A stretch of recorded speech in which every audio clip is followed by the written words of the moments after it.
Alright, in this short video, we're going to look at what an actual class is in C Sharp.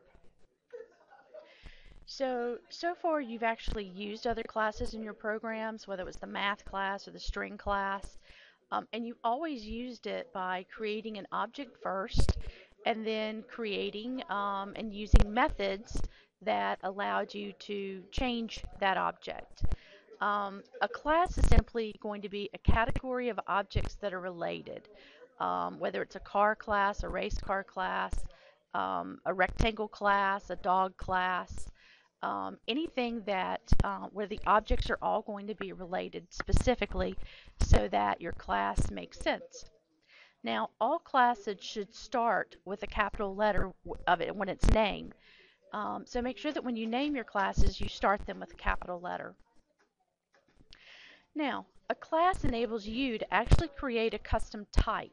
So you're going to group together all the different variables that are going to describe that object's properties, and then you're going to create methods that are going to describe that object's different behaviors.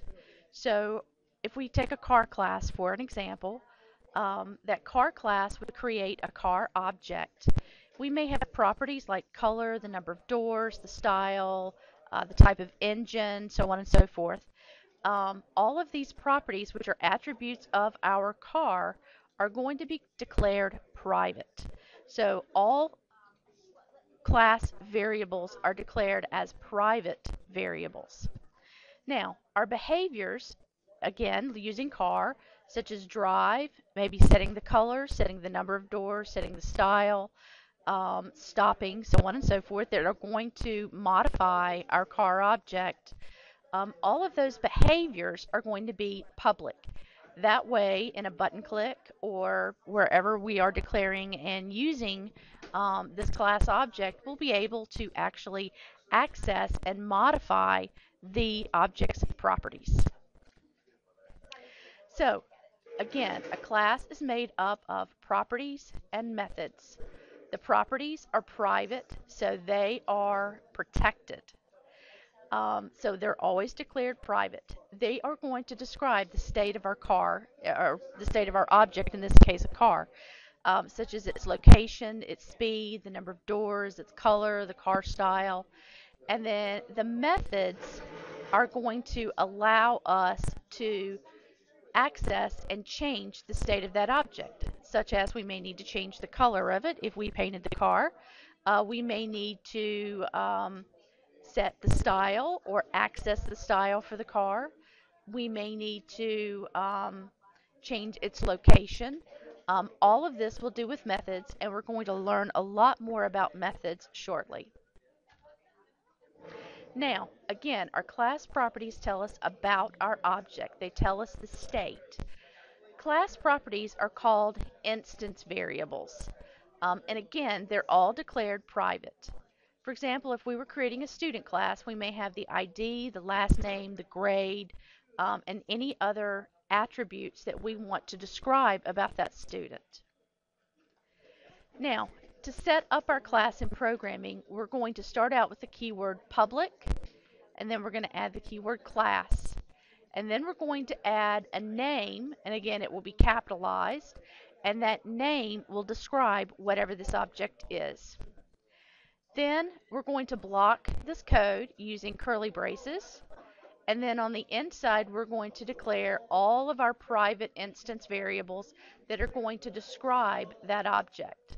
So again, public class, and then whatever the class name is, and then our curly braces are going to surround all of the class information, both the variables, the instance variables that are declared in private, as well as all of the public methods.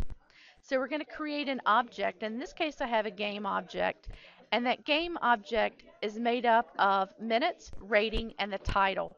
So they're all part of that object.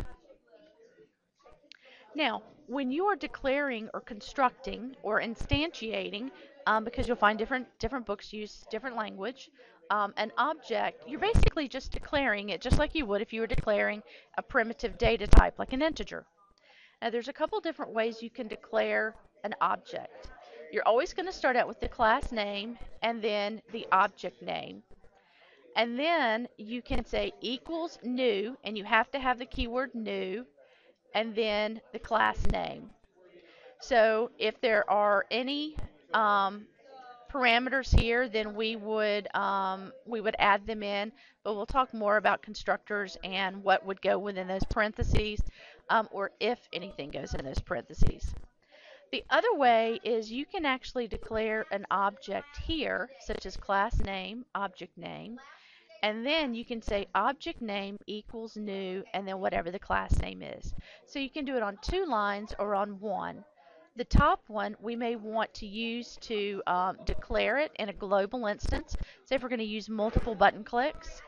And then later we may actually want to say object equals new class name, so that it actually allows us to declare the object globally and then to set locally any information about it. So again, the first example, game, my game equals new game, would be the complete construction or declaration.